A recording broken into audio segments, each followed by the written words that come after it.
I'm really excited today because I have one of my new girlfriends here on the line with us, and I'm really happy to talk to her because her story is so interesting. You know, we all are women with a vision, and we're creating these amazing businesses. But when you think about when you went to school and you got the good grades and you became, whatever it is you got your degree in, you would think, okay, the top of the ladder of that would be like a physician, right? You would think of doctor, lawyer, something like that. Like that's the pinnacle of being very smart. And, some of us I wish I was that smart, right? You are. My girlfriend here, she's so amazing because I'm gonna look down at my notes because I want to make sure you guys really get this. So she is a board certified emergency medicine physician with over 23 years in practice. And she's treated thousands of patients throughout her career. She's a recognized speaker. She's now a coach, and she's also a doctor with an MBA. So like totally high achiever, right? She's an expert in her field, as well as compassionate, approachable, down to earth, sister girlfriend kind of girl. But I'm really excited to talk to her because, with that background, now she's really transitioning into transformational coaching, which I find fascinating. So Dr. Gigi, how are you? I'm always happy to catch up with you. I just love your energy. I love what you're creating. And, to do business as a woman and from the feminine side is just so refreshing. It's a whole different ball game than the old strategic masculine thing. So I'm really happy to be here. Yeah. Well, I'm happy to have you here. And I like what you said in the feminine because, I know as a surgeon, you are definitely dealing with in a very male dominated world, right? Totally. Yeah. So it's been a journey, that's for sure. Very, very cool. Okay. So I have a couple questions for you. I do want to get your background. Just kind of tell me about, how you got into medicine, where you're from. Yeah. So I was born in Egypt, and I came over when I was 5 years old, didn't speak a lick of English, which was an interesting thing. And I think that actually might have been the start of that drive towards perfectionism, to be honest. And then when I was 11, I was in Egypt and I got sick and I went to see a doctor there. And for the first time in 2 weeks, when he put his hand on my stomach, the pain went away. And I was just like, what is that? I want to be that. And so, from the age of 11, I was like, I'm going to be a doctor. That's it. That if that's what a healer is in the United States, that's what I'm going to be. And so then, through my journey, I was like, let's go. I'm focused. I want to get there. And so I went on to did my undergrad at Cornell, and I did it in 3 years with 2 majors and a minor and working 20 hours a week. And yet there was always this like not good enough, because obviously if I could do it, anybody could do it. I mean, even when I went on to my residency in emergency medicine, which was a very young field, most people were like, ER, what's that? This was before George Clooney made it famous. People were like, and I got into one of the top programs in the country. And the whole time I was there, I kept thinking, they're going to figure out any day now, I don't belong here. I'm not good enough. I'm an imposter. And so, this sort of theme in my life has always been there. Now, fast forward 10 years into my practice, I'm, a medical director at one place. I'm doing associate director at another place. I'm doing everything I can. But underneath, I felt like I was doggy paddling, trying to stay afloat. Now, on the surface, I was trying to be one of the guys. I was trying to prove that I deserve it. I deserve to be here. But deep down inside was this piece of me that was like, I'm not really good enough. I'm not really worthy. I'm not, there was always that I have to work harder. I have to suppress my femininity. Can't be a woman in a man's world. And all of that came crashing down. About 10 years into practice, I became addicted to Ambien, which is a sleeping pill. Now, talk about fucking up the perfection, excuse my language. I mean, I picked an addiction that didn't even exist yet. Right. Seriously, like that addiction doesn't run in my family. I was like, how on earth do you say addict in Arabic to your grandmother who doesn't speak English? I'm like, oh my Lord. Like this was not on my career path. Right. And yet it was the best gift I've ever been given, because before the addiction, I had the $1 million house. I had the lake house. I had the cars. I had the, you name it. I had everything on paper, and I was miserable. It was running me. It was driving me.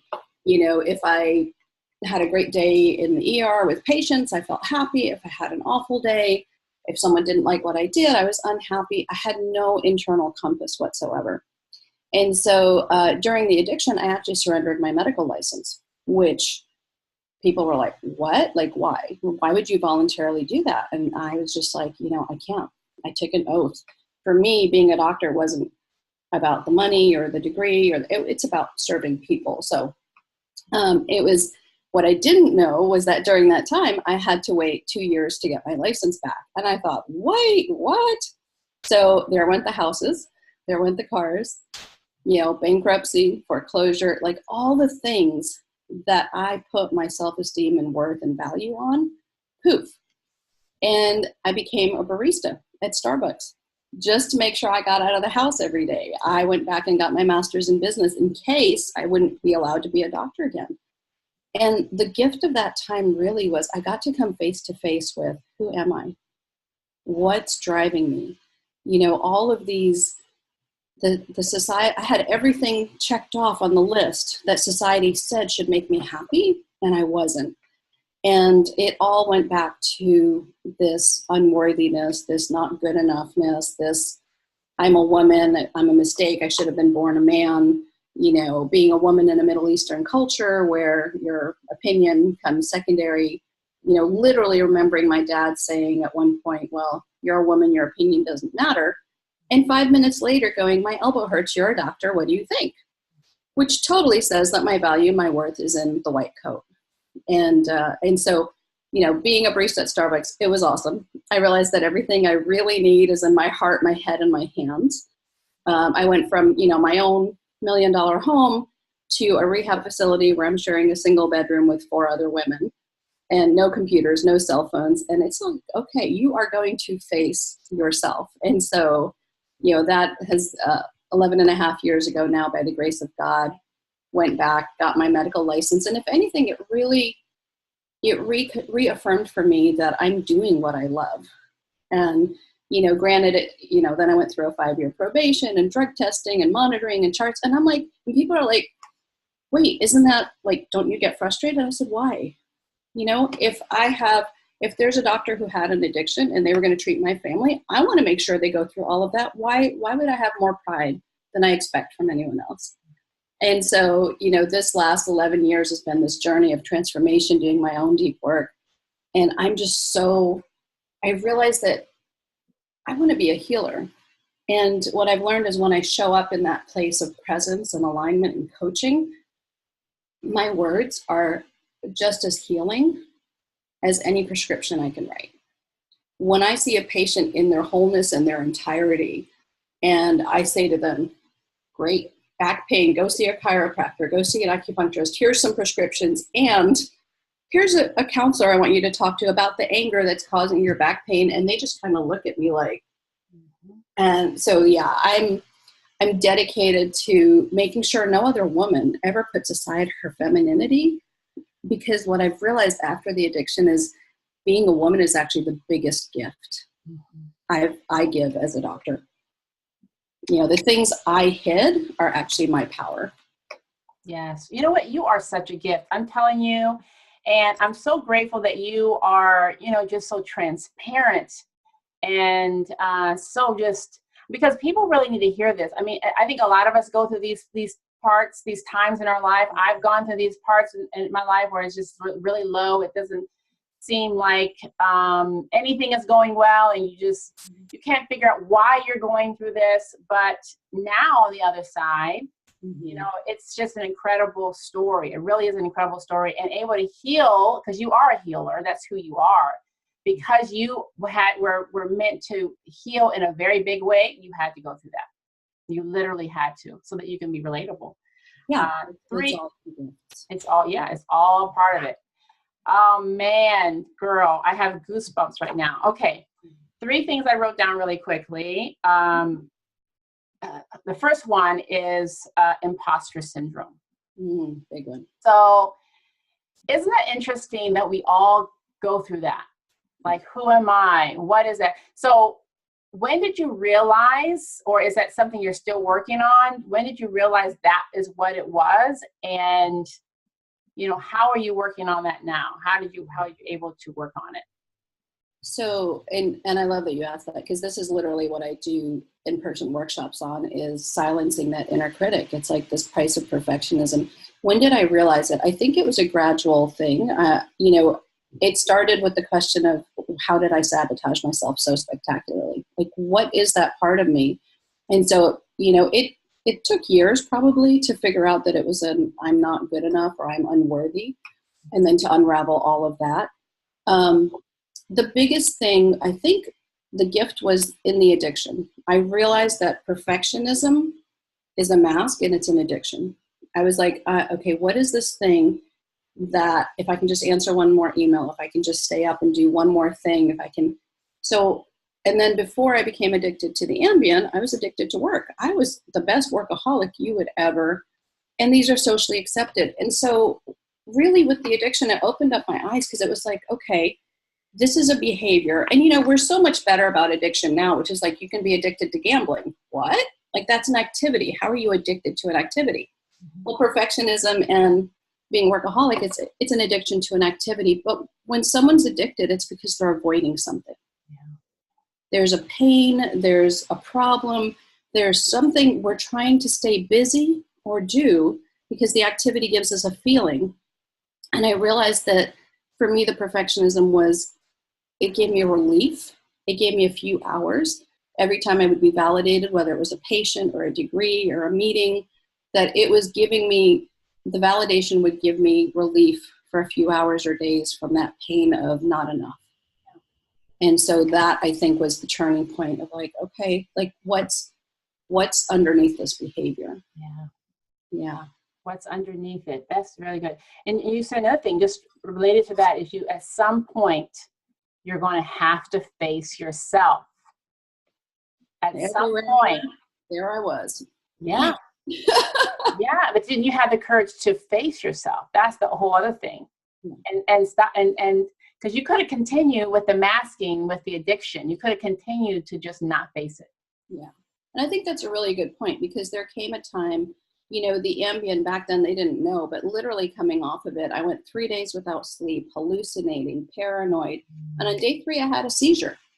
And I knew at that point, I was like, I would rather die than live the way I had been living. Like, this emptiness, this pretend, this pain in my soul, this thing that I would take vacations to try to cover up, or buy things to try to it wasn't working. And I was like, that's it. I'm done. So literally it came down to, I would rather die than live basically a life of quiet desperation anymore. Yeah. And, you know, I took an oath never again to ignore my soul. And so this is what set me on this path. Yeah. So much more to give. And I want to teach doctors to get clear on why, like, what's really driving you to be a doctor? And are you going to get it from this job or not? And then to be cut from that place and be clear, you're not going to be expecting your patients to fulfill you, or your spouse to fulfill you. You know, to be happy from the inside out, it's an inside job. And to really help them never, when, oh God, I get so passionate about this. I can't even. I'm like, 50 years from now, when I see a woman doctor who's in her power, who hugs her patients, who still has the healing touch, who shows up, has a balanced life and feels happy and knows who she is regardless of what's happening in her world at that day, and her patient goes home feeling seen and heard, I will know that I have lived. Yeah. This is my legacy. I'm here to change healthcare from the inside out by changing how we show up as women. Let me ask you, how do you define success now then? Oh, yeah. This is so success for me now is, it always comes back. I think alignment is the key word for me. Like, because when I know who I am so deeply, like, nothing phases me. I mean, I'm still human, and yeah, things will piss me off, or you know, I'll have a bad day, the hormones. But at the end of the day, success for me now is waking up knowing that I'm living my life on purpose, And here's the thing, like my life after the addiction looks a lot like it did before. I mean, I'm still a freaking fantastic doctor. I was before. Mm-hmm.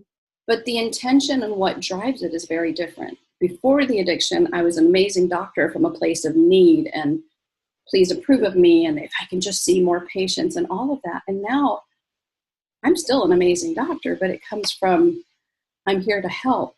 And if you like me or don't like me, it doesn't matter. Right. I'm here to be all of me. And so success is doing what you love and at the end of the day feeling like I did everything I could. That's it. I love it. I love it.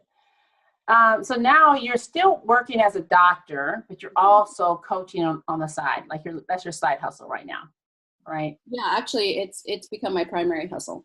Oh, good. Yeah. So I, during my coaching apprenticeship and my training, I coached 94 different people. I took people through my programs. So I'm only doing the doctoring part-time, mainly because my goal right now is to have this curriculum for medical students instituted in the first medical school by the fall of this year. Oh, good. Because I want to touch lives. I want to help the doctors at the very beginning of their journey while they're still, in their beautiful, innocent hearts, because we go into it. I think we talked about this before. We want to work ourselves out of a job. Like the doctors with heart, I'm okay if you never need me again. I think that would be like perfect. So yeah, I want to catch them early on before they lose that open-heartedness that brought them into it. Yeah. Very good. And what is your favorite aspect of being an entrepreneur now that you're doing this more full time? I think being an entrepreneur is like signing up for the PhD course in life. True. I mean, it takes mental fortitude and it keeps me true to my purpose. Because when I, set up a workshop and it looks like there's only going to be one person there, it really says to me, are you really dedicated? I'm like, yeah, I am. So even if only one person showed up at a workshop, I think the very first one I put on, there were only 3 people. Mm-hmm. But one of those people signed on and became a one-on-one coaching client because my goal was to serve so deeply. And so being an entrepreneur, I think it's a clarifying filter.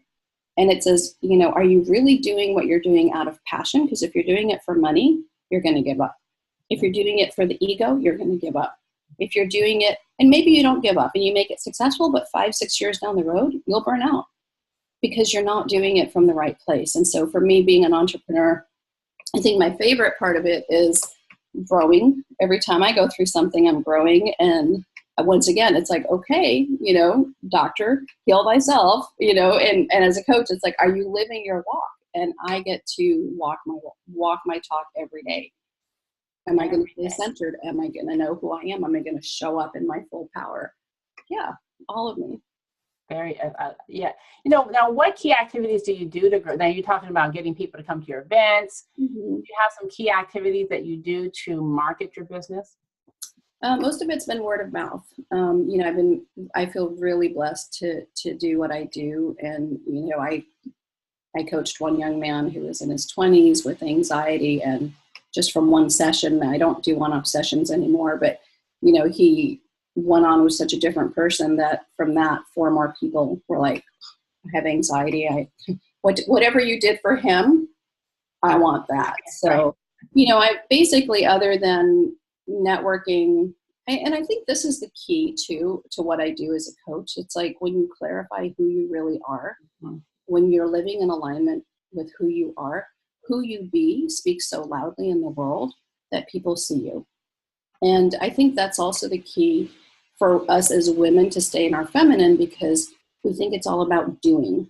If I wear the right clothes, if I put the makeup, if I have my hair done, and it's like, whoa, really, it's not. I mean, okay, to a certain degree it is, but way more than that. When you're in your power as a woman and you live your passion, every word out of your mouth it's a testimonial. Like I think an acquaintance of mine said once, she's also a coach, and I love what she said. People would sign up for her program and they're like, hey, do you have a sales page? And she would say to them, I am the sales page. Yeah, right. And it was like, she's absolutely right. You know, and I think the old masculine way of on and off. I'm on when I'm at work. I'm on when I'm at the business meeting. I'm on when I'm strategizing, and I'm off when I'm at home or on the golf course. That's not an alignment with who we are as women. And also, when we're in alignment with ourselves, I am the same person. And I think that sends out a message of integrity and alignment, that you're the same person I met at the networking event. You're the same person I chat with about, you know, my dating life. You're the same person. And so that alignment is also a way of showing integrity. And we don't have to be on or off. What if we lived a life that's on all the time? All the time. All the time. What personal development, because you seem like you've done a lot of personal development. What personal development books, or I'd say books. What personal development books would you recommend? So really it depends on what you're looking for. I would say a couple of big ones that really spoke to me. One was The Go-Giver, which I had not heard of. And, you know, actually my dating coach told me about that one. And when I read it, it's a very simple book. I think it's only like 60 pages, but the ideas in it just like, it was like, wow, it's instead of being a go-getter, which is what our society teaches us to do, be a go-giver. How can you support? How can you give? How can you do? And that bore itself out when I went to a feminine networking event where we sat around at tables. Each woman would answer questions, and we're like, oh yeah, I know this person. Let me help you. And it was like, I came out of a 2-day networking event with women excited and refreshed. And I was like, this would not happen in the old strategic masculine. Right. So The Go-Giver was a huge one. The Energy of Money by Maria Nemeth. Because, you know, being an entrepreneur, being a coach, there's a lot of that money piece. And for me, even though I'm a doctor and I've made great money and I'm master's in business and all that, doing it as a coach, it's like, okay, let's separate, you know, money is just energy, and you still need to go through separating your value as a coach or as a person. It has nothing to do with the money. So Energy of Money. And then the final one, which, you know, I really recommend that you have a coach or someone to support you when you read it, is called Homecoming by John Bradshaw. So that book really just deconstructed me. And it's about, I think it's called Reclaiming the Inner Child is the subtitle. Okay. And just because a lot of us driven super women think, oh, it's normal, this is just what it is. This book really shifted my perspective, because just even if you just read the first chapter, I think they have quizzes and they go answer the questions and how many of these behaviors do you exhibit as an adult? And for each checklist, if you have more than 6, then you probably had either emotional neglect, abuse, something in this certain age of childhood. And I was like, oh my God, I think there were only two ages where I didn't exhibit all these behaviors. And it was really fascinating to see that some of the behaviors that we think of as successful and achieving in adulthood actually come from these areas of lack in our childhood. Yeah. So I would say those 3 are the biggest ones that just pop up. Those are good. I just wrote those down because, you know, I have my little list of ones that I've been getting from all these amazing interviews, and those sound really good. I'm going to read The Go-Giver like right away. That sounds like a perfect book for me. Yeah, I love that. And also, what would you call your book, the title of your own personal journey book? Oh, my personal journey. Well, you know, it's interesting because what comes to mind is the question you're afraid to ask. And it comes in multiple ways for me, because as a physician, I think the key to what makes me different and special with my patients is that I answer the question that they're actually afraid to ask. So they'll be asking about the blood sugar, about this, and what they really want to know is, am I dying, or is it a heart attack? So to train, so that would be part of it. But then on my own personal journey, the question I'm afraid to ask, or I was afraid to ask, is, am I good enough? Is there room for me at the table? Will you still love me if I'm not constantly taking care of you? So, you know, there's 2 sides to that coin. I would say the question you're really afraid to ask. Yeah. Oh, man. Dr. Gigi, girl, I can sit here and talk to you all day. I love your story.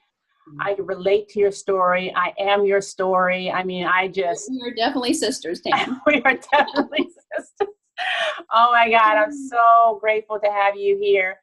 And so tell us where we can find out a little bit more about your coaching, your social media, anything you want to plug at this point. Yeah, so my website is drgigisamed.com. It's DRGIGI, S like Sam, A, M like Mary, E, D like David, drgigisamed.com. And actually, I've put together a 3-part video series on silencing the inner critic and the high price of perfectionism that will help give some tools. So if you ladies head over there and opt in, that'll be ready. I'm actually just finishing it up, so it should be ready in a couple of days here.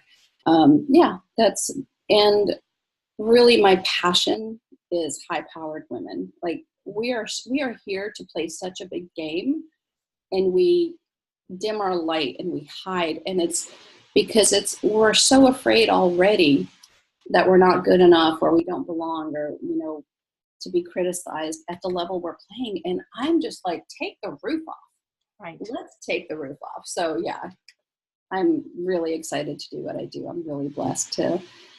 I love watching women bloom and realize, when I help them uncover that core pattern, they're like, oh my God, I didn't know that this is why I do what I do. And oh my God, like how you do anything is how you do everything. Every part of their life. It's amazing to see them blossom. Awesome. Well, thank you so much. And you guys definitely go out and check out Dr. Gigi Samed and her website, her 3-part series. And thank you so much for coming to this interview, this podcast. If you want more information about Women with Vision, please check us out on womenwithvisioninternational.com. And we will talk to you later. Thanks, Gigi. I'll talk to you later. Bye, Tim. Bye, ladies.